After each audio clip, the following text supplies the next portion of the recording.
Sir అలా వేరే సందర్భాలు ఏమైనా ఉన్నాయా లిరిక్ రైటర్స్ అపెండ్ అవటం కానీ? లేదు, నేను అదొకటే వేటూరు గారి చూశాను. ఆయనకి ఎందుకు అఫెండ్ అయ్యాడంటే అంత అద్భుతంగా రాశాడు. ఆయనకి బాగా నచ్చింది, ట్యూన్ బాగా నచ్చి నేను ట్యూన్స్ వేస్తాను అన్ని, ఎవ్రీథింగ్ ట్యూన్స్కే రాస్తారు ఎనీ రైటర్. ఇప్పుడు నువ్వే కావాలి కూడా అన్ని ట్యూన్సే, నువ్వు నాకు నచ్చావు అన్ని ట్యూన్సే. ఇప్పుడు సిట్యుయేషన్కి అనుగుణంగా లిరిక్ రాసిన తర్వాత దానికి ట్యూన్ కడితే రాదా సాంగ్ అంత అద్భుతంగా? అంటే ట్యూన్ వాళ్ళు రాస్తారు కదా, వాళ్ళు 1 మీటర్లో రాస్తారు. ఓకే, అర్థమైందా? ఆ మీటర్ ఏమవుద్ది, రొటీన్ అయిపోద్ది. ట్యూన్ అంటే మనం కట్టింగ్స్ ఇస్తాం, రిథమ్ ప్యాటర్న్స్ తోటి కొత్త కట్టింగ్స్ ఇవ్వటం వల్ల లిరిక్ రాయడానికి కూడా కొత్త కటింగ్స్ రావటం వల్ల వాళ్ళకి కొత్త బాణీలు వస్తాయి లిరిక్లో కూడా, సాహిత్యంలో కూడా. అందువల్ల వేటూరు గారు అంటే ఇళయరాజా గారిని ఎన్ని ట్యూన్స్ ఆయన వేటూరు గారు ఇందు వదన కుందు వదన ఇవన్నీ తగ్గర ఆయన ట్యూన్ ఎలా ఉంటుంది తెలుసా, ఇలా ఉంటుంది. ఆ ట్యూన్కి అంత అద్భుతమైన పదాలు రాసి వేటూరు గారికి వెళ్తుంది ఆ క్రెడిట్ మెయిన్గా. ఎటువంటి కటింగ్ ఇచ్చినా రాసేస్తాడు వేటూరు గారు.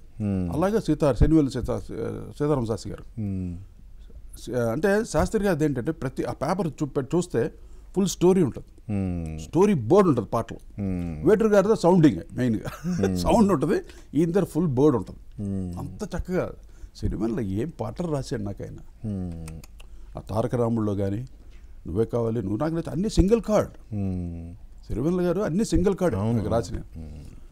ఒక్క పాట కూడా కోటి ఈ కటింగ్ మార్చు దీన్ని ఇది నాకు కొంచెం ఇబ్బందిగా ఉంది, హీ నెవర్ సెట్. ఒక పాటకి నేను అడిగాను సీతారామ శాస్త్రిని ఒకసారి కంపోజింగ్లో, సార్ ఈ కొంచెం లెంత్ ఏదో కొడుతుంది శాస్త్రి గారు అంటే, అంతే 2 రోజులు దాని గురించి రాత్రితో కూర్చొని ఏ పాట రవికిషోర్దే ఏదో పాట గుర్తురాట్లే నాకు, నువ్వేలో దేంట్లోనో ఓకే నువ్వేలో అనుకుంటాను. చాలా అది రాత్రి పాడు కూర్చొని రాసి మళ్ళీ నన్ను సాటిస్ఫై చేశాడు. ఏంటండి మీరు, నేను ఎంత ఊరికే కాదు చెప్పాను, నేను పట్టించుకోని అయినంటే నో నువ్వు చెప్పావు, నేను దాన్ని కరెక్ట్ చేయాలని. మహానుభావుడు.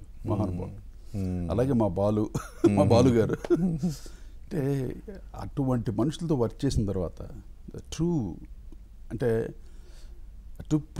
ప్రొఫెషన్ అంటే డెడికేటెడ్ ప్రొఫెషన్ అంటే అందరూ ఎవ్రీవన్ డెడికేటెడ్ కదా. నేను అంత డెడికేటెడ్ ఉంటాను, వాళ్ళు అంత డెడికేటెడ్.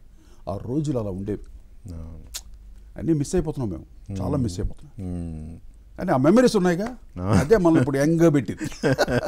ఇప్పుడు నేను షోలు చేస్తుంటాను, ఆ పాటలు ఎంజాయ్ చేస్తుంటారు, అదే నాకు ఎనర్జీ ఫుల్ వైన్ అయినట్టే, అది ఫుల్ కిక్. అవునా?